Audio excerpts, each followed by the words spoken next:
लीजिए सुनिए। अयोध्या सिंह उपाध्याय हरिऔध के लिखे उपन्यास अधखिला फूल की 25वीं पंखुड़ी, मेरी यानी समीर गोस्वामी की आवाज में।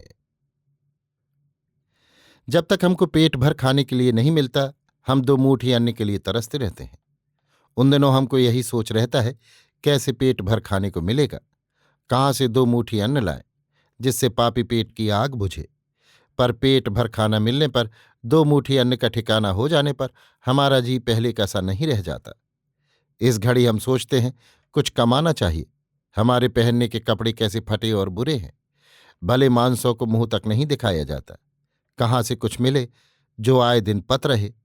जो भगवान ने दया की, इस दुखड़े से भी छुट्टी मिली तो जी में आता है। घर चारों ओर से गिरा पड़ा है।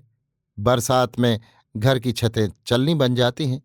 धूप के दिनों लू और लपट के थपेड़ों से जी पर आ बनती है। जैसे हो घर बनवाना चाहिए। जो भाग ने साथ दिया, पैसे हाथ चढ़ गए तो घर बनते भी बेर नहीं होते। पर क्या हमारी चाहें यहीं आकर ठिकाने लगती हैं? नहीं। घर बना तो हाथी घोड़ा चाहिए, धन धरती चाहिए, रुपए चाहिए।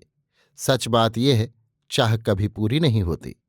जिसके लिए आज हम बेकल हैं, जो वो कल मिल गया तो परसों दूसरी ही उधेड़ बुन में हम लगते हैं और उसके लिए हाथ पांव मारते हैं, जो अब हमारे पास नहीं है। पार्वती आजकल दिन रात हरमोहन पांडे और देवहूति के लिए रोती कलपती थी। सोते जागते उसको इन्हीं का ध्यान था। राम राम करके उसके दुख की रात बीती। सुख के सूरज ने मुंह दिखलाया। हरमोहन पांडे और देवहूति ने आकर उसके अंधेरे घर में उजाला किया। वो दो एक दिन इस सुख में भूली रही, पर दो ही दिन पीछे उसका जी फिर दुखी रहने लगा। वो देवहूति का रूप जीवन देखती, उसके धन विभव की बात विचारती और सोचती, क्या कोई दिन वो भी होगा जिस दिन देवहूति का उजड़ा हुआ घर बसेगा। फिर सोचती, ये भी बावलापन है। जो साधु हो गया वो घरबारी कैसे होगा। फिर जी में बात आती, तो भगवान ने इसको इतना रूप क्यों दिया, इतना धन विभव क्यों दिया। जो सदा उसको जलना ही है, तो ये रूप और धन विभव किस काम आवेगा।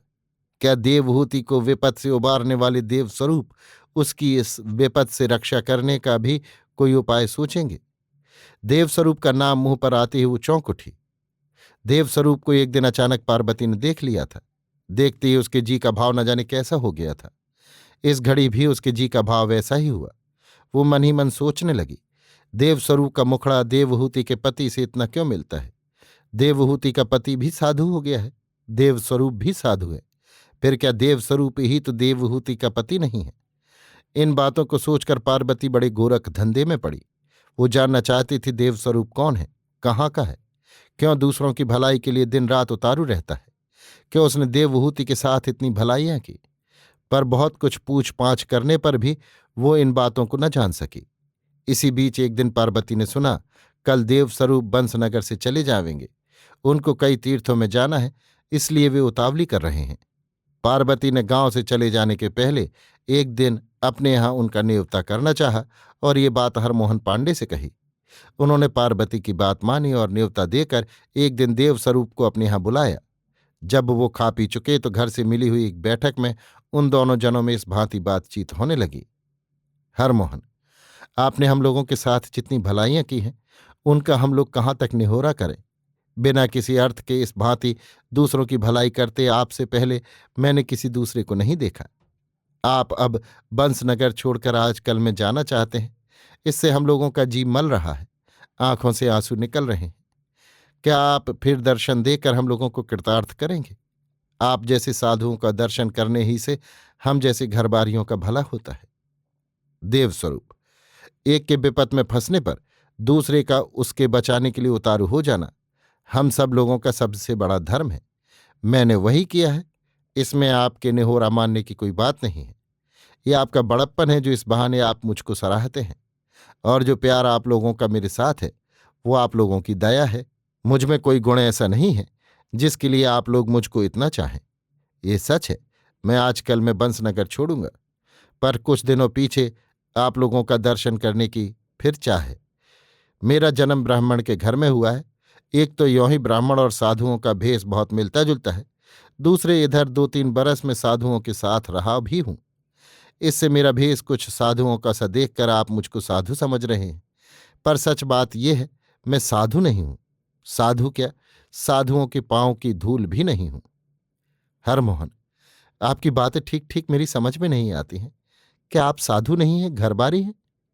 देवस्वरूप, हाँ, घरबारी ही समझिए। जब मैं साधु बनने योग्य अभी नहीं हूं, तो अपने को घरबारी कहने में क्यों हिचकूंगा? साधु होना टेढ़ी खीर है, बड़ा कठिन काम है। सर पर जटा बढ़ाए, भभूत रमाए, गेरुआ पहने, हाथ में तूंबा और चिमटा लिए आप कितनों को देखते हैं, पर क्या वे सभी साधु हैं? नहीं, वे सभी साधु नहीं हैं। बेस उनका साधुओं को सा देख लीजिए, पर गुण किसी में न पाइएगा। कोई पेट के लिए भभूत रमाता है, कोई 4 पैसे कमाने के लिए जटा बढ़ाता है, कोई लोगों से पुजाने के लिए गेरुआ पहनता है, और कोई घर के लोगों से लड़कर बिगड़ खड़ा होता है और झूठ मूठ साधुओं का भेष बनाए फिरता है। इन सब लोगों से निराले कुछ ऐसे लोग होते हैं जो ना तो कुछ काम कर सकते हैं, ना किसी काम में जी लगाते। जिस काम को वे करना चाहते हैं, आलस से वही काम उनके लिए पहाड़ होता है। फिर उनका दिन कटे तो कैसे कटे? वे सब छोड़ छाड़ कर साधु बनने का ढचर निकालते हैं और इसी बहाने किसी भांति अपना दिन काटते हैं। जब तक इन लोगों को तन ढांकने और पेट भरने ही तक मिलता है, तब तक कहने सुनने को ये लोग कुछ भले होते भी हैं। पर जो कुछ रुपया पैसा हाथ चढ़ गया, कुछ धन धरती मिल गई, तो अनर्थ होता है। जो काम बिगड़े से बिगड़ा घरबारी नहीं कर सकता, उन कामों को ये झूठा साधु करता है। और जितनी बुराई देश और देश के लोगों की इन लोगों के हाथों होती है, दूसरों के हाथ कभी नहीं हो सकती। हमसे जवान साधु तो और अनर्थ करते हैं। अभी भली भांति मूछ भी नहीं आई है, 18-20 बरस का बय है, जवानी ऊपर फिसली जाती है, अकड़ तकड़ देह में भरी हुई है, मन में सभी ढंग की चाहें हैं, एक चाह ने भी पूरा होने का अवसर नहीं पाया। इसी बीच साधु बनने की धुन समाई। साधु बने, भभूत रमाया, जटा बढ़ाई, गेरुआ पहना। पर इसी साधु बनने से क्या हुआ, जब तक मन हाथ न आया और जी की चाह न मिटी? हाँ, इतना होगा, भोले भाले लोग उनको साधु महात्मा समझकर उनसे किसी बात की झिझक न रखेंगे और वो महामना देश की और देश के लोगों की बुराई करते रहेंगे। किसी पोथी में इस भांति साधु होना नहीं लिखा है, कहीं ऐसे साधुओं की बड़ाई नहीं की गई है। आजकल साधु होना भेड़ या धसान हो गया है, जिसको देखो वही साधु बना फिरता है। पर इस भांत साधु होने से साधु ना होना ही अच्छा है। मैं ये नहीं कहता सभी साधु ऐसे हैं। जितने साधु देखने में आते हैं, सभी बुरे और खोटे हैं। पर ये कहूँगा, जो भली भांति पढ़ा लिखा नहीं है, जिसके साधु होने का समय नहीं आया, जो ये नहीं जानता साधु किस लिए हुआ जाता है, जिसने ये नहीं समझा साधु भेष बनाने के पहले साधु का गुण होना चाहिए, उसका साधु बनना जग को धोखे में डालना है। साधु का भेष देखकर हमारा आपका उसका आदर मान न करना एक ऐसी बात है जिससे कभी किसी अच्छे साधु का मान न करने का दोष भी हमको आपको लग सकता है। इसी से हम लोगों में जो साधु के भेष में देखने में आते हैं, उन सबका आदर और मान करने की चाल है। पर यह हमारा और आपका कर्तव्य है। ऐसे झूठे भेष बनाने वालों के लिए ये और लाज की बात है। जितनी बातें मैं ऊपर कह आया हूं, उससे आपने समझा होगा मुझ में ऐसे गुण अब तक नहीं है जिससे मैं साधु हो सकूं, और इसीलिए मैंने आपसे कहा है, मैं साधुओं के पांव की धूल भी नहीं हूं। हाँ, साधु होने के लिए जतन कर रहा हूं। आप बड़ों की दया से जो मेरा जतन पूरा हुआ, मेरा मन ठीक हो गया और चाहे मिट गई, तो समय आने पर मैं साधु होने की चाह रखता हूं। इस समय साधु कहकर आप मुझको न लजवावें। हरमोहन, आप बहुत बड़े लोग हैं जो ऐसी बातें कहते हैं।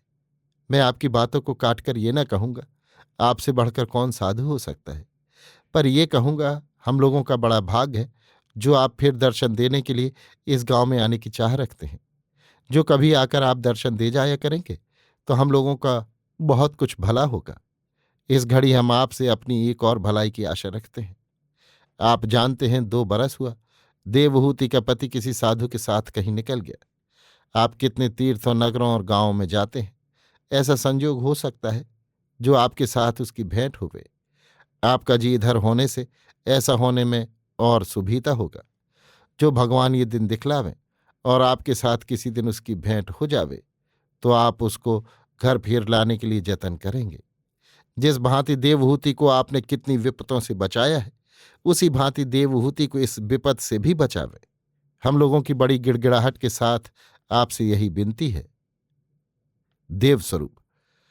आपके बिना कहे उसी दिन से मेरे जी में ये बात बैठी हुई है। जिस दिन ये बात मैंने जानी, मैं जहां तक हो सकेगा देवहूति के पति को ढूंढने में ना चूकूंगा। पर आप दया करके उनका रंग रूप क्या कुछ बतला सकते हैं? हरमोहन, मैंने सुना है उसका रूप रंग आपसे बहुत मिलता है।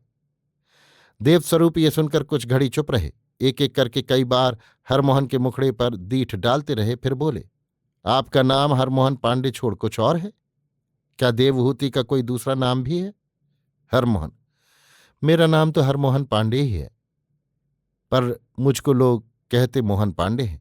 इसी भांति देवहूति का भी कोई दूसरा नाम नहीं है। हाँ, प्यार से लोग उसको प्यारी पुकारा करते हैं। क्यों, आपने ये क्यों पूछा? देवस्वरूप कुछ इधर उधर करके बोले, प्यारी तो मर गई ना। देवस्वरूप को इधर उधर करते देखकर हरमोहन पांडे ने एक गहरी दीठ उनके ऊपर डाली। इस समय उनके मुखड़े पर एक रंग आता और एक जाता था। जी में अनोखा उलटफेर हो रहा था, पर उन्होंने संभल कर कहा, नहीं, वो मरी नहीं, अब तक जीती है। क्यों, देवहूति के मरने की बात आप जानते हैं? देवस्वरूप ने धीरज के साथ कहा, हाँ, मैंने सुना कुछ ऐसा ही था, पर आपकी बात भी सच हो सकती है। किसी बड़े रोग में बेसुध हो जाने पर बहुत लोगों के लिए ऐसी बातें फैल जाती हैं। हरमोहन, ठीक ऐसा ही देवहूति के लिए भी हुआ है। जिस दिन यहां ये बात फैली, उसके थोड़े ही दिनों पीछे मैंने उसके पति के किसी साधु के साथ निकल जाने की बात सुनी। जान पड़ता है अपनी स्त्री को मरा समझकर उसने ऐसा किया है। जो हो, पर आप ये बतलावे, आप इन बातों को कैसे जानते हैं? क्या आप रामनगर के रहने वाले हैं? एक जन सच्चे जी से तीर्थ जाने के लिए सज धज कर खड़ा है। कैसे वहां जाकर देवताओं की सेवा पूजा करके अपना जन्म सफल करेगा? कैसे साधु महात्माओं का दर्शन करके अपने को बड़भागी बनावेगा? वो इन्हीं उमंगों फूला नहीं समाता है। इसी बीच अचानक उसने एक ऐसी बात सुनी जिससे उसको तीर्थ जाने का विचार छोड़ना पड़ा। सारी चाहें उसकी धूल में मिल गईं और मुखड़े पर निराशा भरी गहरी उदासी झलकने लगी। ठीक यही दशा हरमोहन की बात सुनकर देवस्वरूप की हुई। मुखड़े का चमकता हुआ चटकीला रंग फीका पड़ गया, आंखों की ज्योत कुछ मैली हो गई और अचानक वो कुछ घबरा से गए। पर देखते ही देखते ये सब बातें दूर हुईं। धीरज मुखड़े पर खेलने लगा और उन्होंने कुछ चौंकते चौंकते कहा, हाँ, मैं रामनगर का ही रहने वाला हूं। हरमोहन पांडे ने कुछ उकताहट के साथ कहा, आपके बाप का नाम? देवस्वरूप ने वैसे ही धीरज के साथ कहा, पंडित गोविंद स्वरूप। अब की बार हरमोहन का कलेजा धक से हो गया।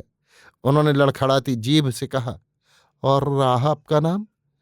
फिर से कहा, क्या देवस्वरूप ही आपका नाम है? देवस्वरूप बोलना ही चाहते थे, इतने में लाल पगड़ी वाले थाने के दो मुचंडे अचानक बैठक में घुस पड़े और डांट कर बोले, तुम लोग बासमती को मरवा कर यहां बैठे अटकौसल कर रहे हो? उठो, अभी उठो, देखो आज कैसी गाढ़ी छनती है। हरमोहन की नानी तो थाने वालों को देखते ही मर गई थी। इस पर उन्होंने जो डांट बतलाई उससे उसके रहे सहे औसान भी जाते रहे।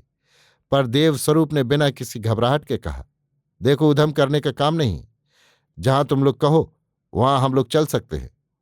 देवस्वरूप का रंग ढंग और धीरज देखकर फिर वे दोनों कुछ न बोले और जिधर से आए थे देवस्वरूप और हरमोहन को लेकर चुपचाप उसी ओर चले गए। अभी आप सुन रहे थे अयोध्या सिंह उपाध्याय हरिऔध के लिखे उपन्यास अधखिला फूल की 25वीं पंखुड़ी, मेरी यानी समीर गोस्वामी की आवाज में।